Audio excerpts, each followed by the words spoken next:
part of the reason for inflation has the highest, it's been contributed to the gas prices, and inflation in Canada is an all-time high at 7.7%, which is an increase from previous month, about a 1.4% increase.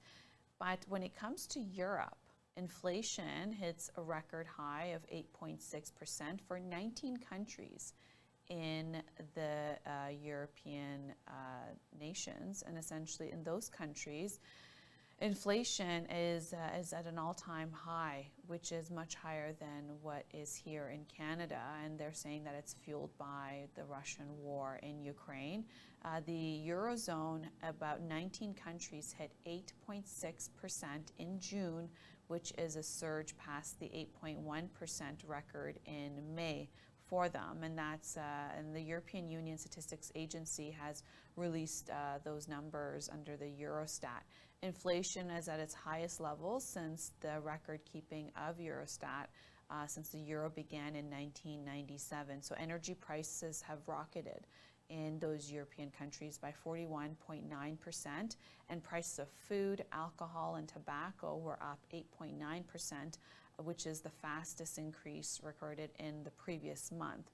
And the demand, when it comes to demand for energy, that's of course risen in terms of the global economy. Even though it's bounced back due to the Russian invasion of Ukraine, has made the situation much worse, and the sanctions that have been put on Russian energy as one of the major export of energy in the region. The European Union leaders did agree to ban most Russian oil imports by the year's end, which will drive the price even higher. The 27 nation of the European Union essentially have gone with sanctions against Moscow, and that has essentially reduced their reliance on Russian energy to find other sources. But this has been difficult for people and businesses when it comes to their utility bills, and the prices at the pumps have soared in those European countries. Russia has also reduced its delivery of natural gas used to power industry and generate electricity last month to several European Union countries like Germany, Italy, Austria, and that's on top of cutting off gas to France, Poland, Bulgaria, and others. And it even at a point had asked for rubles for its energy supply to make sure that its currency isn't devalued further than it has been because of the sanctions.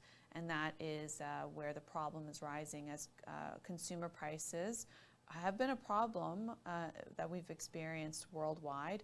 But when it comes to the US and in Britain, they're seeing inflation hit a 40-year high at 8.6% and 9.1% in the UK and 8.6% in the United States. That is, which has led the United States Federal Reserve Bank of England as well to increase its interest rate hikes to be able to combat inflation, which has made everything else a lot more expensive for people to deal with.